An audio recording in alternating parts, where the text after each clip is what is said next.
வணக்கம். இந்த வீடியோவில் நம்ம டெஸ்லா காயில் பற்றி பார்க்க போகிறோம். டெஸ்லா காயில்னால் என்ன, அந்த டெஸ்லா காயில் எப்படி வேலை செய்யுது, அதில் என்னென்ன காம்போனன்ட்ஸ் எல்லாம் இருக்குது, இது எதுக்கெல்லாம் யூஸ் பண்ணலாம் அப்படிங்கிறத இந்த வீடியோவில் நம்ம பார்க்கலாம். அது எப்படி ஒர்க் பண்ணுது, மிக குறைச்ச எண்ணிக்கையில் ஒரு ரெண்டு காம்போனன்ட்ஸை மட்டும் யூஸ் பண்ணி ஒரு பவர்ஃபுல்லான ஓரளவுக்கு பவர்ஃபுல்லான டெஸ்லா காயிலை எப்படி தயார் பண்ணுறதுன்னு பார்ப்போம். நமக்கு எலக்ட்ரானிக்ஸ் தெரியலனாலும் பரவாயில்ல, இந்த வீடியோ ஃபாலோ பண்ணிங்கன்னா போதும், கண்டிப்பாக சக்ஸஸ்ஃபுல்லான ஒரு டெஸ்லா காயிலை நம்மளால் தயார் பண்ண முடியும். நிக்கோலா டெஸ்லா அப்படிங்கிற ஒரு கிரேட் சயின்டிஸ்ட், அவர் கண்டுபிடிச்ச கண்டுபிடிப்புகளில் ரொம்ப முக்கியமான ஒரு கண்டுபிடிப்பு தான் இந்த டெஸ்லா காயில். இந்த காயிலை யூஸ் பண்ணி அவர் எலக்ட்ரிசிட்டியை ஒரு இடத்துலேருந்து இன்னொரு இடத்துக்கு ஒயர் இல்லாமல் கண்டக்ட் பண்ணுறதுக்கு, டிரான்ஸ்மிட் பண்ணுறதுக்கு ட்ரை பண்ணார்.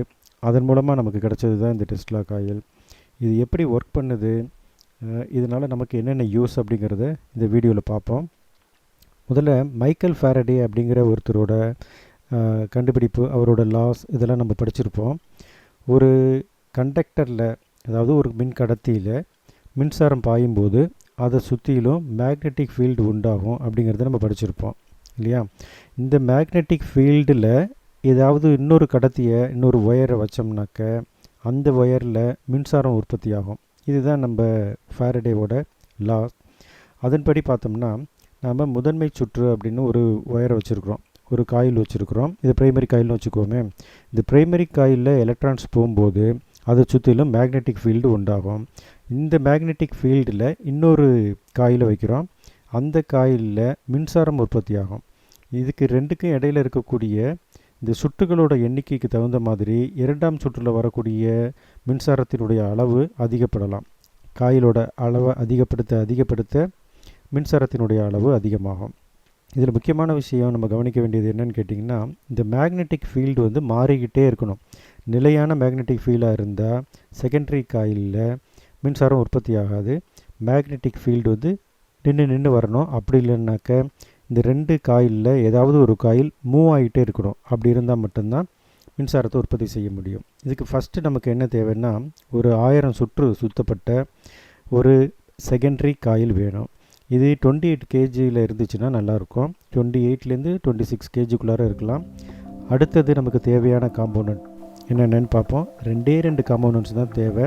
ஃபஸ்ட்டு TIP3055 அப்படிங்கிற ஒரு டிரான்சிஸ்டர் தேவை.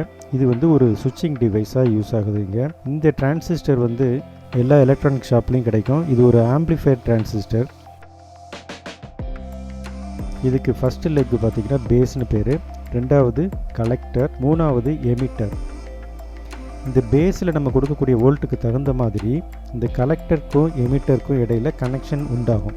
உள்ளார சாலிட் ஸ்டேட்டில் கனெக்ஷன் உண்டாகும். இதுதான் இதோட ஒர்க்கிங் பிரின்சிபல். இது ஜஸ்ட்டு ஒரு சுவிட்ச் மாதிரி தான் நம்ம யூஸ் பண்ண போகிறோம்.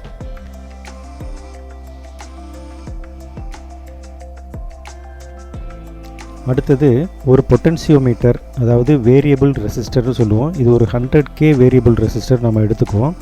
அடுத்தது நம்ம சுற்றி வச்சுருக்கக்கூடிய இந்த செகண்டரி காயில், இதுலேருந்து தான் நம்ம அவுட்புட் எடுக்க போகிறோம். இதுக்கு 2 எண்டு இருக்கும், இதில் ஞாபகம் வச்சுக்கோங்க.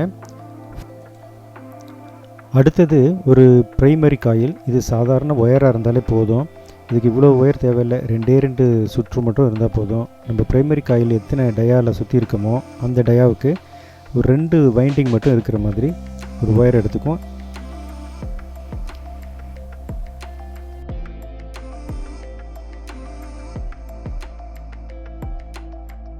இப்போ டோட்டலாக எல்லாத்தையும் அசம்பிள் பண்ணும்போது இப்படி தான் இருக்குன்னு வச்சிங்களேன். இது அப்படியே டயக்ராமேட்டிக்காக எக்ஸ்பிளைன் பண்ணுறேன். அதே மாதிரி செஞ்சிங்கன்னா போதும், உங்களுக்கு அவுட்புட் கண்டிப்பாக கிடைக்கும். ஒரு செகண்டரி காயில், ஒரு பிரைமரி காயில், அதுக்கப்புறம் ஒரு பேட்ரி,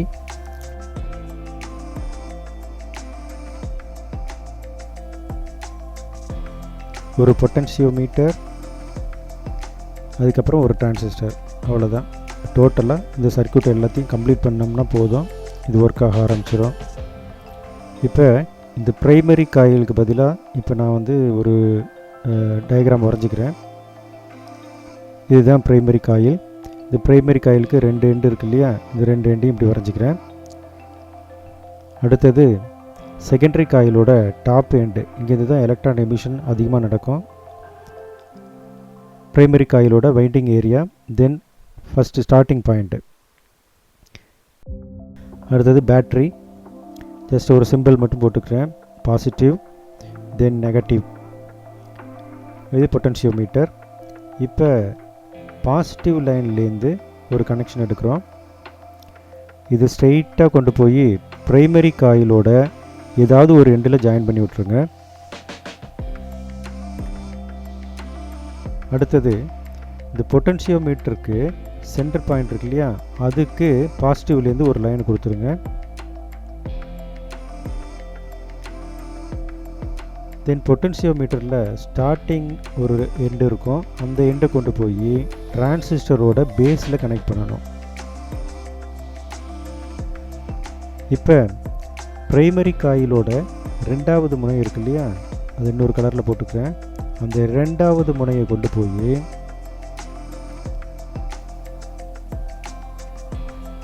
ப்ரைமரி காயிலோட இன்னொரு எண்டு, அதை வேறு எங்கேயும் டச் பண்ணாமல் நேராக கொண்டு போய் கலெக்டரில் கொடுத்துருங்க. டிரான்சிஸ்டரோட கலெக்டரோட ஜாயின் பண்ணிடுங்க. இப்போ வோல்ட்டு இது வழியாக போய் கலெக்டருக்கு போய் எமிட்டர் வழியாக வெளியில் வர்றதுக்கு ரெடியாக இருக்கும். தென் எமிட்டர்லேருந்து ஒரு ஒயர் கனெக்ஷன் எடுத்து டைரெக்டாக பேட்டரியோட மைனஸோட கனெக்ட் பண்ணி விட்ருங்க. இப்போ சர்க்யூட் கம்ப்ளீட் ஆகிடுச்சு. Collector to emitter connection full ஆகிடுச்சு. இப்போ பேஸில் நீங்கள் வோல்ட்டு கொடுத்தீங்கன்னாக்க இந்த கலெக்டர் அண்ட் எமிட்டர் ஆன் ஆகிக்கும். அடுத்த முக்கியமான ஒரு கனெக்ஷன் இருக்குது. அது என்னன்னு கேட்டிங்கன்னா, ப்ரைமரி காயில் இருக்கு இல்லையா, இந்த காயிலோட ஸ்டார்டிங் எண்டுலேருந்து ஒரு ஒயர் கனெக்ஷன் எடுங்க. அதையும் இன்னொரு கலரில் போடுறேன். நேராக கொண்டு போய் அதை பேஸோடு கனெக்ட் பண்ணிடுங்க. இப்படி கனெக்ட் பண்ணுறதுனால என்ன கிடைக்கும்னா, ஃபீட்பேக் வோல்ட் ஒன்று ப்ரொடியூஸ் ஆகி இந்த பேஸை ஆப்ரேட் பண்ணும். ஸோ இது எல்லாம் சேர்ந்து தான் நம்ம காயில் ஒர்க் பண்ண வைக்க போகுது. தென் கலெக்டருக்கு போன ஒயர் எமிட்டர் வழியாக வெளியில் வரும். அதாவது ஒரு பார்ட் வோல்ட் மட்டும் பொட்டன்ஷியோமீட்டருக்கு போய் பொட்டன்ஷியோமீட்டர்லேருந்து பேஸுக்கு போய் பேஸை ஆப்ரேட் பண்ணும். தென் அதே சமயம் செகண்டரி காயிலேருந்து வரக்கூடிய வோல்ட்டும் இந்த பேஸை ஆப்ரேட் பண்ணுறதுக்கு யூஸ் ஆகும்.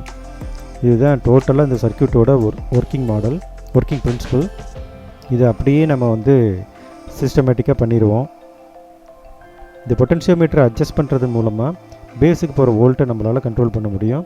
கரெக்டாக ஒரு பர்டிகுலர் வோல்ட் வந்தோடனே இந்த கலெக்டர் அண்ட் எமிட்டர் ஜாயிண்ட் ஆகி இங்கே சர்க்யூட்டில் வோல்ட் ப்ரொடியூஸ் ஆகும், மேக்னெட்டிக் ஃபீல்டு ப்ரொடியூஸ் ஆகும். தென் செகண்டரி காயிலில் ஹை வோல்டேஜ் ப்ரொடியூஸ் ஆகி ரிலீஸ் ஆக ஆரம்பிச்சிடும்.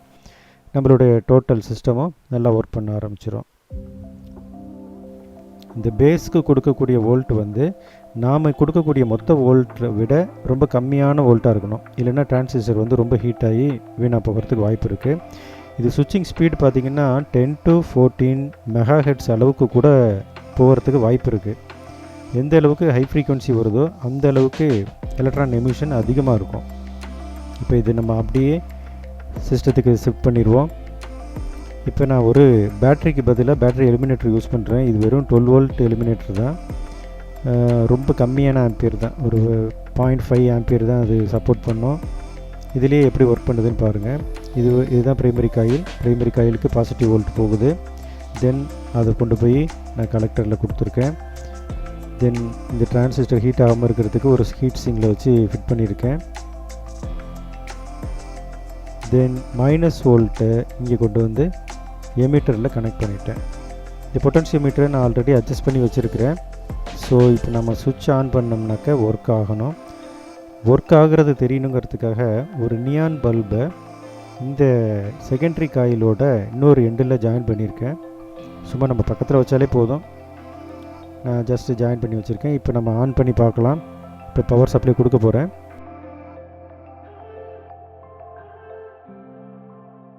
எஸ், இப்போ ஒர்க் பண்ண ஆரம்பிச்சிருச்சு.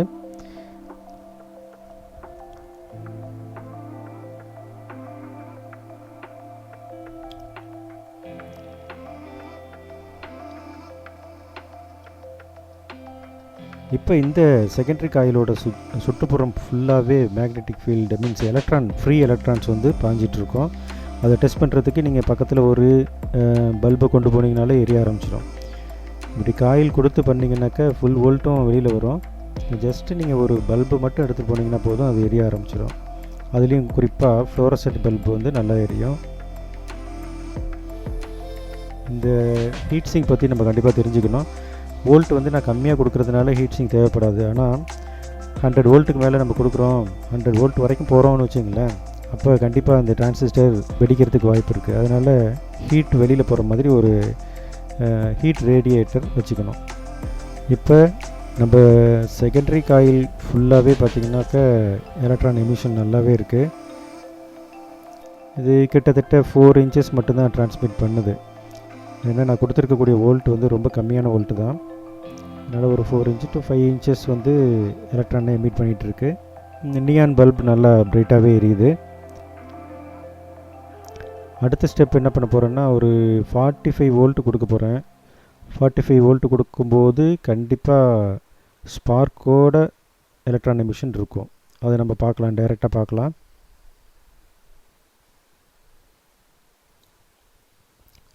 இப்போ 45 வோல்ட்டுக்கு நான் செட் பண்ணியிருக்கேன். இப்போ வருது பாருங்கள், ஆர்க் வருது பாருங்கள். இதுதான் ஃப்ரீ எலக்ட்ரான்ஸ், ரொம்ப ஃப்ரீயாக ஏர்லேயே ஸ்ப்ரெட் ஆகிட்டுருக்கு. இந்த கண்டிஷனில் என்ன பல்ப் அதுக்கிட்ட கொண்டு போனீங்கன்னாலும் சரி, ஃப்ளோரசன்ட் பல்பாக இருக்கணும். அந்த ஃப்ளோரசன்ட் பல்பை எவ்வளோ பெரிய பல்பாக இருந்தாலும் சரி, எத்தனை வாட்ஸ் பல்பாக இருந்தாலும் சரி, அதுக்கிட்ட கொண்டு போனீங்கன்னா ரொம்ப பிரைட்டாக எரியும். காரணம், இதுலேருந்து ரிலீஸ் ஆகக்கூடிய எலக்ட்ரான்ஸ் வந்து ஃப்ரீ எலக்ட்ரான்ஸாக எங்கே பார்த்தாலும் சுற்றிக்கிட்டு இருக்கோம். கிட்டத்தட்ட 2 ஃபீட் வரைக்கும் இது வருது. ஸோ அப்படி வரக்கூடிய எலக்ட்ரான்ஸ் டியூப்குள்ளார இருக்கக்கூடிய கேஸை அயனைஸ் பண்ணி நல்ல பிரைட்டான லைட்டை ப்ரொடியூஸ் பண்ணுது. இது இப்போ நியான் பல்ப் வந்து ஓரளவுக்கு நல்ல பிரைட்டாகவே எரியுது. அடுத்தது சிஎஃப்எல் பல்ப் கொண்டு போகிறேன். சிஎஃப்எல் பல்போட பிரைட்னஸை பாருங்கள்.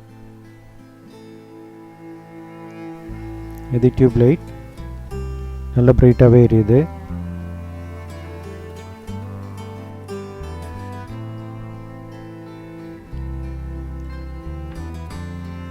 இது சிசிஎஃப்எல் பல்ப் அப்படின்னு சொல்லுவோம். இது வந்து இது எல்சிடி டிஸ்பிளேலாம் இருக்கும். இது நல்ல பிரைட்டாக எரியக்கூடிய பல்பு. இது டியூபு. இந்த டியூப்பில் பார்த்திங்கன்னா எலக்ட்ரான் போகிறத நம்மளால் ஓரளவுக்கு நல்லா தெளிவாக பார்க்க முடியும். எலக்ட்ரான் போகிற பாத்தை இப்போ நல்ல ப்ளூ கலரில் கேத்தோட் ரேஸ் ஃபார்ம் ஆகிருக்கு பாருங்கள். இதை விட இன்னும் கொஞ்சம் பெரிய டியூப்பில் பார்க்கலாம்.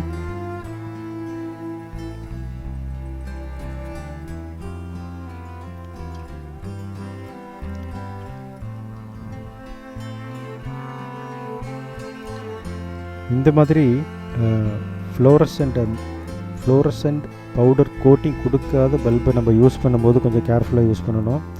ஏன்னா சம்டைம் இதுலேருந்து யூவி ரேடியேஷன் வர்றதுக்கான வாய்ப்பு ரொம்ப அதிகம். சின்ன குழந்தைங்க இருக்கும்போது இந்த லைட்டை வந்து க்ளோ பண்ணக்கூடாது.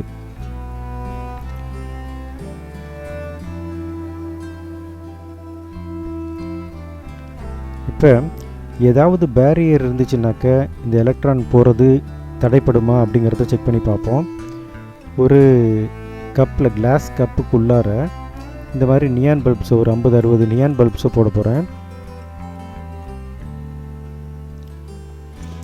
இந்த கப்புக்குள்ளார எந்த ஒயர் கனெக்ஷனும் இல்லை, நல்லா பார்த்துக்குங்க. ஜஸ்ட்டு நியான் பல்ப்ஸை மட்டும் அப்படியே போடுறேன்.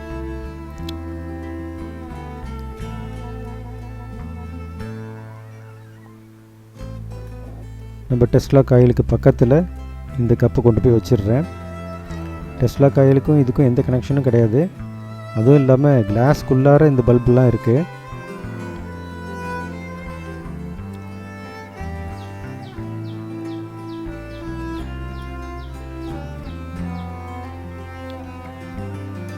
கொஞ்சம் தூரத்திலே வச்சுக்குவோம். இப்போ நான் சுவிட்ச் ஆன் பண்ண போகிறேன்.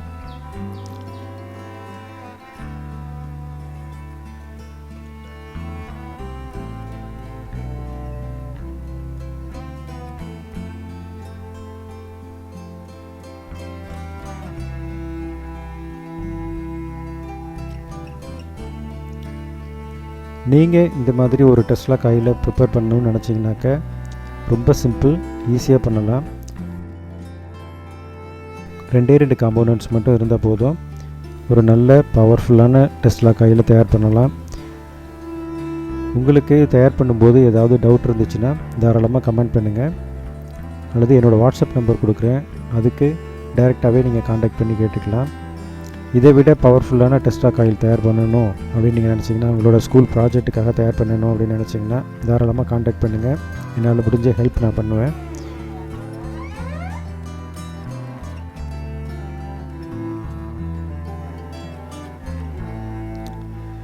நம்ம வீடியோ பார்த்ததுக்கு ரொம்ப நன்றி. உங்களோட ஃப்ரெண்ட்ஸுக்கு ஷேர் பண்ணுங்கள். இந்த வீடியோ பிடிச்சிருந்துச்சுன்னா லைக் பண்ணுங்கள், கமெண்ட் பண்ணுங்கள், முக்கியமாக சப்ஸ்கிரைப் பண்ணி எங்களை கொஞ்சம் மோட்டிவேட் பண்ணுங்கள். தேங்க்யூ.